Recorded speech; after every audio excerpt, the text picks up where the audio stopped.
Um, my question is, what do you recommend me to do to get Jannah firdaus? Like, what does Allah subhanahu wa ta'ala say, like, the recommendations to get, like, Jannah firdaus? What is the recommendation for one to get to Jannat al-Firdaus? Yes. Let me tell you this. The Prophet ﷺ said, إِنَّ اللَّهَ فَرَضَ فُرُوضًا فَلَا تُضَيِّعُوهَا. Allah had made certain things obligatory, so don't neglect them. وَحَدَّ حُدُودًا فَلَا تَعْتَدُوهَا. And He set certain bounds, so do not overstep them. وَحَرَّمَ أَشْيَاءَ فَلَا تَنْتَهِكُوهَا. And He made certain things prohibited, so do not violate them. وَسَكَتَ عَنْ أَشْيَاءَ رَحْمَةً بِكُمْ غَيْرَ نِسْيَانٍ فَلَا تَسْأَلُوا عَنْهَا. And He overlooked certain things out of mercy for you, not out of forgetfulness, so don't ask, don't pursue them, don't seek them out.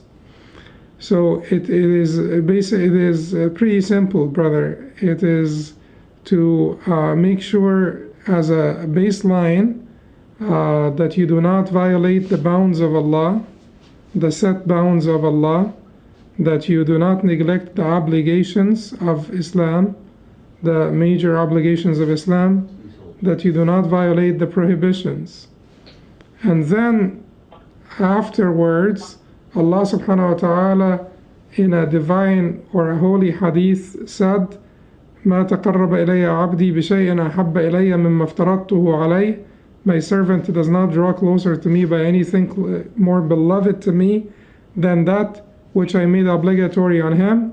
ولا يزال عبدي يتقرب إلي بالنوافل حتى أحبه. And my servant will continue to draw closer to me by nawafil, by additional things, extra things, recommended acts, until I love him. And that is your ultimate goal is for you to be loved by Allah. فإذا أحببته كنت سمعه الذي يسمع به وبصره الذي يبصر به ويده التي يبطش بها ورجله التي يمشي بها ولئن سألني لأعطينه ولئن استعاذني لأعيذنه. And if I loved him, then I will be the sight with which he sees, and the hearing with which he hears, and the hand with which he strikes. And if he asks me, then I will grant him whatever he asked for, and if he seeks refuge in me, then I will grant him refuge. In order for you to do this, in order for you to be able to hold on to all of this, to do the baseline, which is to stand, to not violate the bounds of Allah subhanahu wa ta'ala, to not trespass, transgress the bounds, and to do the obligations, and to stay away from the prohibitions, and to add to this the nawafil, or the additional recommended acts.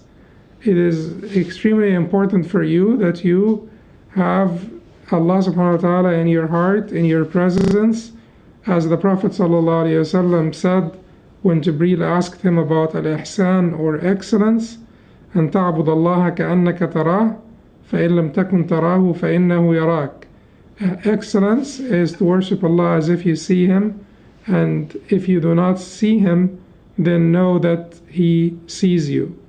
So if you cannot reach the highest station, which is to worship Allah as if you see Him, then at least worship Allah with the recognition that He is seeing you. That is the state of watchfulness, or the state of muraqabah, when you feel the presence of Allah around you all the time.